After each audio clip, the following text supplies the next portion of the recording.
আসসালামু আলাইকুম, আমি মোহাম্মদ মাসুম প্রামাণিক, এসইও এক্সপার্ট, মেন্টর এবং কনসালটেন্ট। এসইও টিউটোরিয়াল সিরিজের তৃতীয় পর্বে আপনাদের সবাইকে স্বাগত জানাচ্ছি। আজকে আমরা আলোচনা করব অনসাইট এসইও সম্পর্কে। সো ফার্স্টেই আমরা জেনে নিব অনসাইট এসইও কি।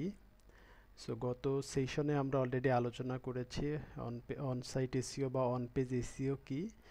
সো অনসাইট এসইও মেইনলি আমরা যেসব এসইওর কাজগুলো ওয়েবসাইটে লগ ইন করার পরে করে থাকি, মানে যেসব কাজ করার জন্য ওয়েবসাইটে লগ ইনের প্রয়োজন হয়, সেই এসইওর কাজগুলোকেই আমরা অনসাইট এসইও বলি। যেমন কোনো ইমেজের ক্যাপশন অ্যাড করা অথবা অল্টার ট্যাগ অ্যাড করা, কন্টেন্টের মধ্যে কোনো লিঙ্ক ইনসার্ট করা। সো এই কাজগুলো সাধারণত লগ ইন করার পরে করতে হয় এবং এই কাজগুলোকে আমরা সাধারণত অন পেজ এসইও বা অনসাইট এসইওর কাজ বলি। এখন আমরা আলোচনা করব অনসাইট এসইওর চেকলিস্টগুলো নিয়ে, যে চেকলিস্টগুলো আমরা পরবর্তী প্র্যাকটিক্যাল সেশনে দেখব, বাট আজকে আমরা একটু থিওরি দেখব যে এগুলো কী। সো ফার্স্টেই এখানে যে পার্টটা নিয়ে আলোচনা করবো এটা হচ্ছে ইউআরএল। আমরা জানি যে প্রত্যেকটা ওয়েবসাইটের ইউআরএলই আমাদের সার্চ কনসোলে শো করে। যেমন আমরা যখন কোনো কিছু লিখে গুগলে সার্চ করি, সার্চ করার পরেই দেখবেন যে এখানে তিনটা ইনফরমেশন সব সময় শো করে। প্রথমটি হচ্ছে আমাদের ইউআরএল। এইখানে যে অপশনটি দেখতে পাচ্ছেন এটি হচ্ছে আমাদের ইউআরএল এবং এই ইউআরএল অপশনটি কিন্তু সব সময় শো করে। এবং আমরা সাধারণত ইউআরএল কিভাবে লিখতে হয় এই জিনিসটা নিয়ে এখন আলোচনা করব। সো ইউআরএল লেখার কয়েকটি শর্ত আছে। প্রথম যে শর্ত সেটা হচ্ছে ইউআরএল হতে হবে শর্ট। ইউআরএল যত শর্ট হবে তত ভালো।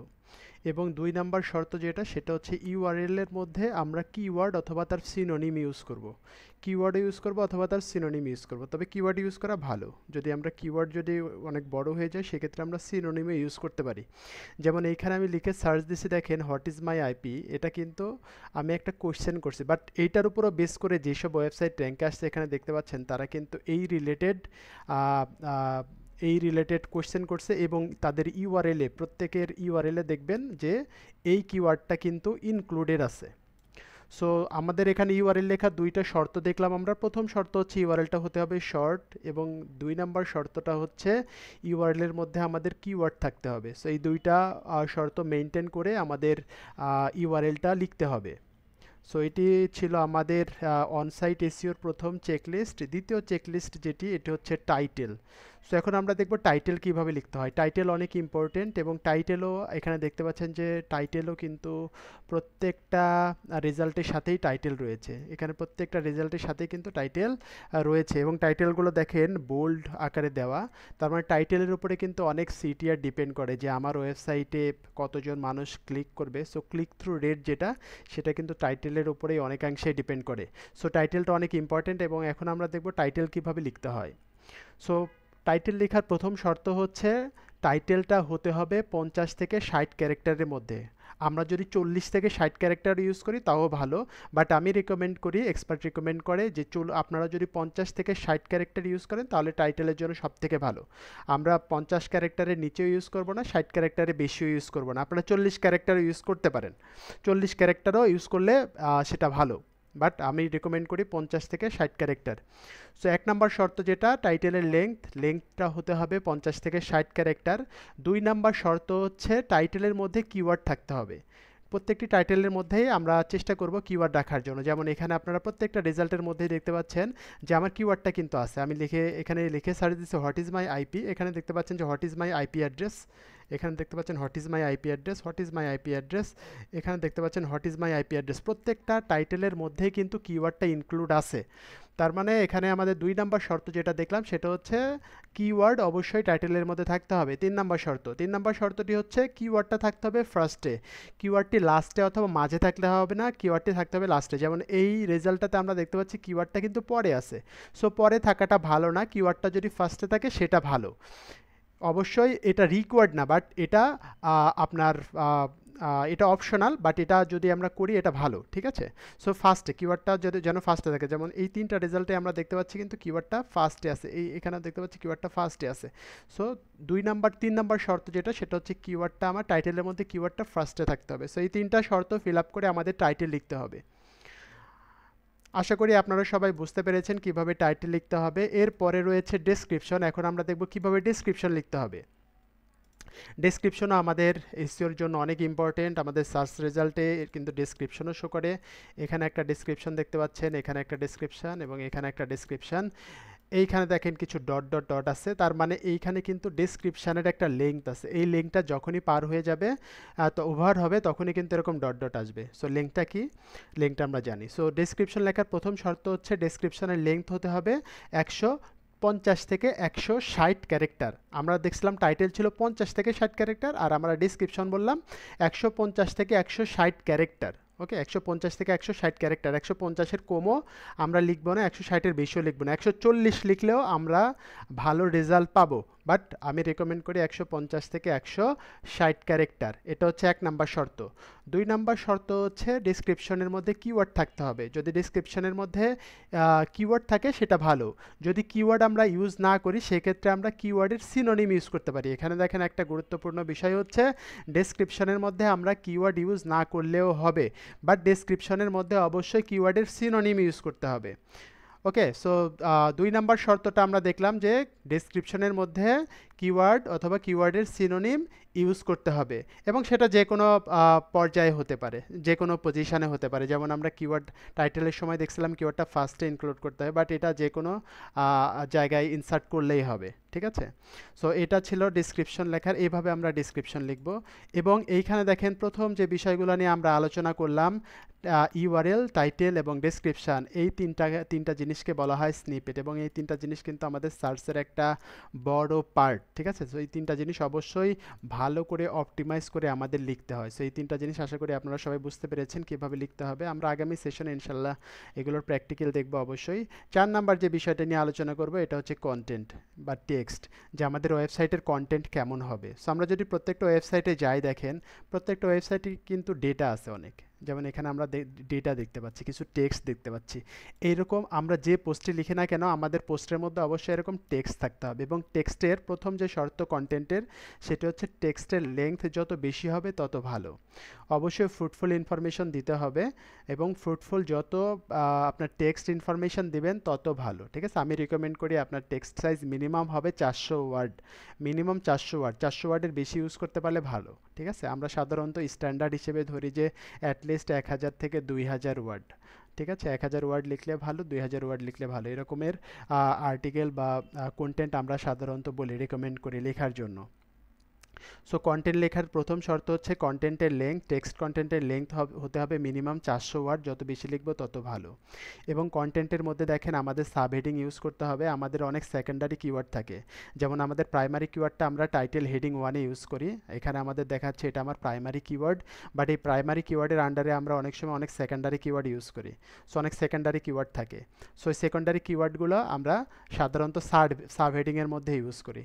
যেমন এটা আমার একটা secondary keyword, how to change your IP address. So এখানে একটা খুবই ভালো একটা আমাদের সেকেন্ডারি কিওয়ার্ড দেখতে পাচ্ছি। সো এরকম দেখেন এখানে অনেক সেকেন্ডারি কিওয়ার্ড আছে, what is an IP address. So এগুলো কিন্তু সবই সেকেন্ডারি কিওয়ার্ড এবং ভালো কিওয়ার্ড। সো অবশ্যই টেক্সটের আপনার যে কন্টেন্টটা থাকবে, কন্টেন্টের মধ্যে আপনার সেকেন্ডারি কিওয়ার্ড ইউজ করতে হবে সাব হেডিংয়ের মধ্যে। তার মানে এখানে আপনার হেডিং থাকবে, সাব হেডিং থাকবে। ঠিক আছে, মানে H1 থাকবে, H2 থাকবে, H3 থাকবে, এরকমভাবে সাজাতে হবে। আমরা জানি যে H1 বলা হয় আমাদের টাইটেল, যেটা এটা হচ্ছে H1, এরপরে H2, এরপরে এগুলোর আন্ডারে দেখেন আবার আছে H3। সো এভাবে আমাদের প্রত্যেকটা কন্টেন্টের মধ্যে যেন সাব হেডিংগুলো থাকে। এরপরে আমাদের মেকশিওর করতে হবে যে আমাদের ওয়েবসাইটের মধ্যে যেন লিঙ্কিং করা থাকে। সেটা হতে পারে আমাদের নিজেদের লিঙ্ক, আমাদের অথবা বাইরের কোনো লিঙ্ক, বাট লিঙ্কিং করা থাকতে হবে। আমাদের কন্টেন্টের মধ্যে ইমেজ থাকতে হবে। দেখতে পাচ্ছি আমাদের এখানে ইমেজ আছে, আমাদের এখানে ভিডিও আছে। সো কন্টেন্টের মধ্যে যত ইমেজ থাকবে, ভিডিও থাকবে, তত ভালো। ঠিক আছে, সো এই বিষয়গুলো মাথায় রেখে আমাদের কন্টেন্টগুলো এখানে লিখতে হবে। এবং কন্টেন্টের মধ্যে যদি আমরা ইনফোগ্রাফিক ইউজ করতে পারি সেটা অনেক ভালো। সো অনেকে বর্তমানে অনেক রেকমেন্ড করতেছে যে আপনারা যখন কোনো আর্টিকেল লিখবেন অবশ্যই আর্টিকেলে ইনফোগ্রাফিক বেশি বেশি ইউজ করার চেষ্টা করবেন। সো আমিও রেকমেন্ড করি যে আপনারা যদি কন্টেন্টের মধ্যে যদি ইনফোগ্রাফিক ইউজ করতে পারেন সেটা অনেক ভালো, অনেক বেটার। এরপরে আমরা লিঙ্ক নিয়ে আলোচনা করব। আমাদের ওয়েবসাইটে অনেক ধরনের লিঙ্ক থাকতে পারে। এখানে 3 ধরনের লিঙ্কের কথা আমি উল্লেখ করেছি। একটা হচ্ছে external, internal link. Internal link কোনগুলো? এটা হচ্ছে আমাদের নিজেদের লিঙ্ক। যেমন আমি এখন যে ওয়েবসাইটটাতে ঢুকেছি দেখেন, এটার নাম হচ্ছে এক্সপ্রেস ভিপিএন। এবং এক্সপ্রেস ভিপিএন এর কোনো লিঙ্ক যদি এখানে যুক্ত করা থাকে, যেমন এই লিঙ্ক, প্রথম যে লিঙ্কটা এখানে আমরা দেখতে পাচ্ছি যে এই লিঙ্কটা কিন্তু এক্সপ্রেস ভিপিএন এর লিঙ্ক। তার মানে এটাকে আমরা বলতেছি ইন্টারনাল লিঙ্ক। মানে আপনার নিজের ওয়েবসাইটের যদি লিঙ্ক হয় তাহলে সেটাকে আমরা বলি ইন্টারনাল লিঙ্ক। এখানে সবকটায় 3টা লিঙ্ক দেখলাম, 3টাই কিন্তু ইন্টারনাল লিঙ্ক দেখলাম। এখানে সবগুলাই আমরা দেখতে পাচ্ছি ইন্টারনাল লিঙ্ক। আচ্ছা, নিজেদের লিঙ্ক হলে এটাকে আমরা বলবো ইন্টারনাল লিঙ্ক। আর যদি দেখেন বাইরের ওয়েবসাইটের লিঙ্ক হয়, মানে আমার ওয়েবসাইটের লিঙ্ক না, সেটা হতে পারে অন্য কোনো ওয়েবসাইটের লিঙ্ক। বাট অনেক সময় আমরা রেফারেন্স হিসেবে অনেক ওয়েবসাইটের লিঙ্ক ইউজ করে থাকি। সো যদি এরকম বাইরের কোনো ওয়েবসাইটের লিঙ্ক ইউজ করে, যেমন গুগলের লিঙ্ক ইউজ করলাম, ফেসবুকের লিঙ্ক ইউজ করলাম, টুইটারের লিঙ্ক ইউজ করলাম, যদি এরকম অন্য কোনো ওয়েবসাইটের লিঙ্কগুলো ইউজ করে থাকি, সেক্ষেত্রে ওই লিঙ্কগুলোকে আমরা বলি এক্সটার্নাল লিঙ্ক। এবং আরেকটি লিঙ্ক আছে দেখেন, এটাকে আমরা বলি অরফ্যান লিঙ্ক। অরফ্যান লিঙ্ক কোনগুলো? এটা অনেক ইম্পর্টেন্ট কিন্তু আমাদের ওয়েবসাইট যখন আমরা তৈরি করি এবং আমরা যখন নিজেদের মধ্যে ইন্টারনাল লিঙ্ক করে থাকি, সো অনেক পোস্টের লিঙ্ক অথবা অনেক পেজের লিঙ্ক থাকে, যে লিঙ্কগুলো কখনোই ইন্টারনাল লিঙ্ক হিসেবে অন্য কোনো পোস্ট অথবা পেজের সাথে যুক্ত হয় না বা আমরা যুক্ত করি না। যদি এরকম কোনো পেজ থাকে যে পেজের লিঙ্ক অথবা পোস্টের লিঙ্ক আমরা অন্য কোনো পেজের সাথে ইন্টারনাল লিঙ্ক হিসেবে কখনোই ইউজ করিনি, ওই পেজগুলোকে আমরা সাধারণত বলি অরফান লিঙ্ক বা অরফান পেজ।